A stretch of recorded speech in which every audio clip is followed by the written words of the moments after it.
everyone's sitting comfortably. So thank you very much indeed for coming this evening.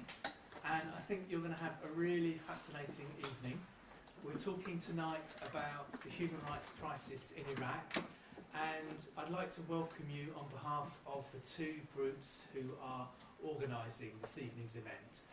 First and foremost, we have Tadhamun Iraqi Women's Solidarity Group, who do fantastic work raising issues about human rights, about colonialism, militarism, sectarianism in Iraq, and as you would imagine, are very opposed to all of those things.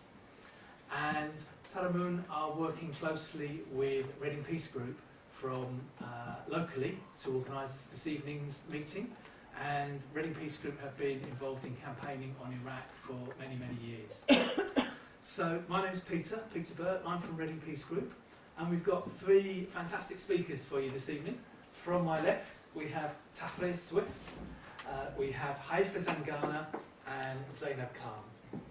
So you'll be hearing from each of them in just a moment, but what we thought we'd like to do to kick things off is just show you a quick 5-minute video which has been prepared by Human Rights Watch about the situation right now in the north and the west of Iraq.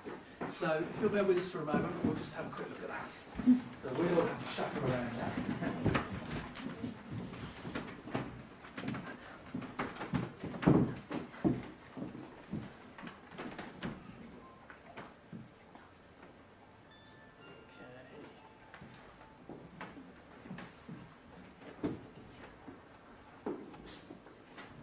From the Islamic State in Iraq and the Sham. Since June 10th, the Iraqi government has been involved in increased fighting with Islamic insurgents from the Islamic State in Iraq and the Sham. ISIS, as it's commonly known, has taken control of large swaths of the country. These pictures seem to show the last moments of 5 Iraqi army prisoners as they're humiliated and taunted by their ISIS captors. In response, Iraqi security forces have been carrying out indiscriminate air attacks which have killed more than 75 civilians and injured hundreds in at least 5 cities that Human Rights Watch has investigated. الساعة 7 قبل الأفطار في الساعة فجأة سمعنا صوت الطائرة كذلك فجأة ضربت سمعنا صوت انفجار قوي احنا بالمنزل الجميع كل من يسأل على أخوه على ابن عمه فذهبنا للموقع 2 من الرباينة شفناهم على The government has dropped barrel bombs, which are a sort of improvised explosive device, and they have absolutely no capacity to strike a particular target. بالضبط نفس هذا البرميل اللي قدامك مال المي، لكن حجمه أصغر. برميل دائري لا أعلى. احنا ما باقي منه شيء. البرميل تعرف عبارة عن شظايا، باقي شيء بسيط، يعني باقي مجرد شظايا أكثر شظية، يعني ما يقارب نص متر. At least 3 different witnesses told us that they have seen between 4 to 6 unexploded barrel bombs embedded in the streets in Fallujah. These unexploded ordnance pose an incredible risk to the civilians who are forced to live amongst them. The use of barrel bombs and other indiscriminate weapons in areas which are heavily populated by civilians is a serious breach of international humanitarian law. Residents told us that there was no presence of ISIS fighters when the strike took place. هاي همات يعني عصابات، هاي همات يعني يقول داعش، هاي هم يقول هنا بيها مقاتلين، هاي بيوت بيها عوائل آمنة ومكتظة بالعوائل ووسط المدينة هاي. بعد 5 دقائق بعد الصاروخ اللي قطع الكهرباء، بعد 5 دقائق ضرب برميل، البرميل وقع على منزل جاري، والأب والأم والبنات 4 بالمكان كلهم عبارة عن قطع لحم. The effects of the barrel bombs have been absolutely devastating. In Fallujah, Witness after witness told Human Rights Watch that not only did barrel bombs fall in residential areas, but in both Beiji and Fallujah, Human Rights Watch documented attacks on the hospitals in those two towns. Now, hospitals are protected during times of war. المستشفى ضربتين قلت لهم 16 برميل يوم 17 واحد على الكلية على الجدار بلش الواشية مال الكلية جي على الجدار مال الجدار نزل عليه بلش الواشية مال الكلية كلها. Human Rights Watch is calling for the Iraqi government to halt all indiscriminate attacks on civilian areas, and for all foreign governments who are providing military support and assistance to ensure that that assistance is conditional on the fact that the Iraqi government and its forces are compliant with international humanitarian law.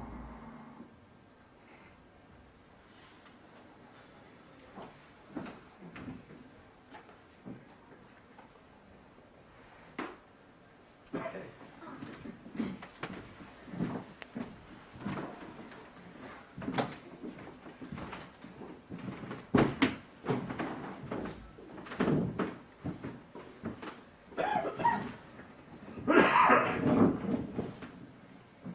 We thought that what we'd like to do now is to start off with some testimony about what is actually happening in Iraq. And Zainab and Tahrir are going to give some of that testimony.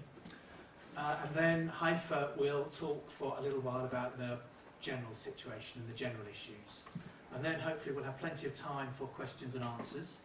And we've been given strict instructions to end by absolutely no later than 9 o'clock, so you can all enjoy the wonderful food that's here for us.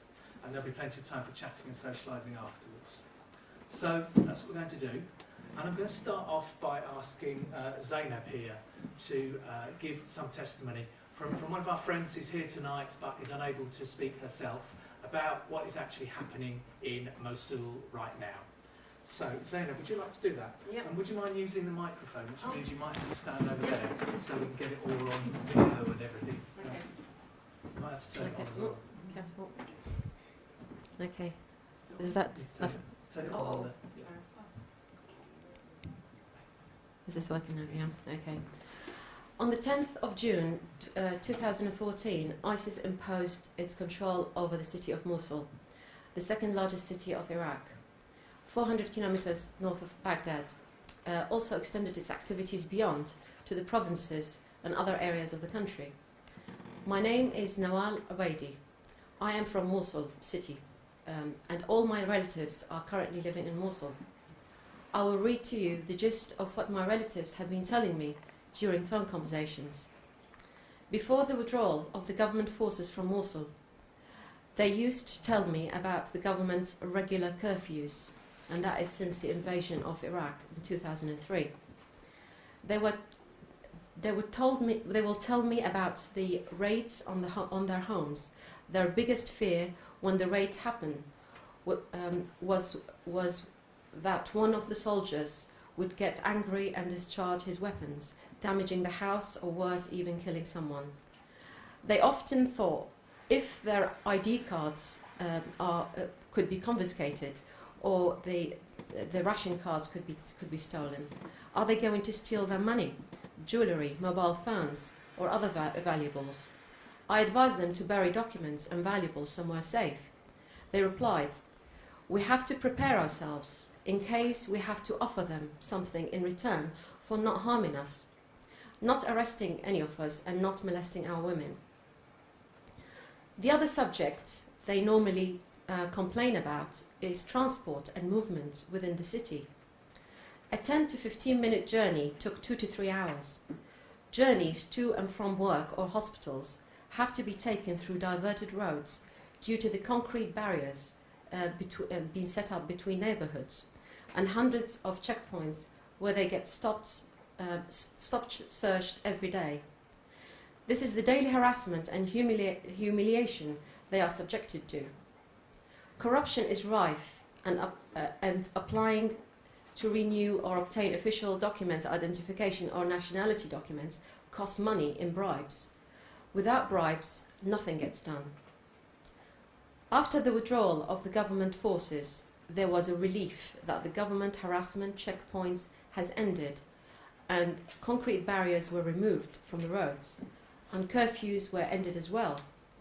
However, after an initial brief period of relief and calm, we heard about all the ethnic and religious cleansing, kidnapping, killings, beheadings, and we have no way of knowing what is really going on. It would be better if we had a fair government able to protect its citizens and not operate using militias and armed groups. We do not know what fatwas they were going to issue. Women are forced to wear the veil now. Food has quadrupled in price, but this is because of the siege imposed on Mosul by the Baghdad government. They have stopped the payment of government salaries since June. 2 of my friends' grandchildren in their 20s have been beheaded. Her family blame forces, militias, and militias backed by the Baghdad government. My cousin is 18 years old. He went out to buy groceries and did not come back. No one knows where he is. So I get the sense that there is chaos and uncertainty, as well as fear of the airstrikes, militias, and collective punishments by the Baghdad government. Life under ISIS in Mosul now. Lack of water and electricity. People started digging wells in Mosul to get water. It was said that the main supply of water was bombed by the Iraqi government forces. Kerosene is available, but Kala gas is very expensive. Rising prices of materials and food resources due to the interruption roads, I think this means due to the blockage of certain roads, it was a difficulty for the goods to arrive, especially food, fuel and medicine, and access to some unofficial makeshift roads on rough and unsafe terrain. This costs an exorbitant amount too. It's loaded on the price of the goods. Yeah, increase the price. People in Mosul are suffering high unemployment and cut salaries. Students were prevented from travelling to the city of Kirkuk to attend their exams, as they might join the government forces. Any unoccupied property or houses in Mosul will be occupied by ISIS. Military officers were killed when they went to collect their salaries.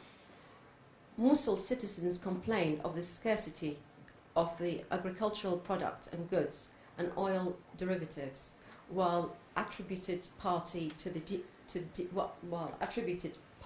dealers. However, it is difficult to deliver to the city, and the militias extort money from the dealers. People suffering from 2 sanctions. First, imposed by the federal government, which left them at the mercy of terrorism, and the other by ISIS organization. Changing the education curriculum by moving the arts and national education subjects out. It's a tragedy that thousands of years of Christian culture is being destroyed. Some people must declare loyalty, sworn allegiance to ISIS, and to follow their rules. Zainab.